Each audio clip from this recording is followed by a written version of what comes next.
नाम है आराध्या और मैं तुमको आज पढ़ाने वाली हूँ कैसे ना। और तुम्हारा आज बच्चों आज तुम्हारा डांस कंपटीशन है, इसलिए तुम कल ना सब बन किया ना, हम तुम्हारे वीडियो मोकलेंगे कैसे बनना है कैसे नहीं बनना, मतलब क्या फिर अभी तो अभी मेरा वैकेशन चल रहा है, इसलिए मैं घूमने आई हूँ।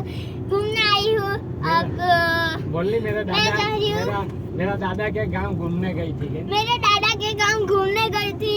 मेरा दादा का नाम बोल। मेरा दादा का नाम है, दूसरा दादा विनेश भाई भी था इसमें। दूसरा दादा विनेश दादा भी था, सीमा बाटा। और मेरा नाम है आराध्या, तुमको पता है। और ये दादा का नाम है गुणवन दादा। पता चला बच्चों?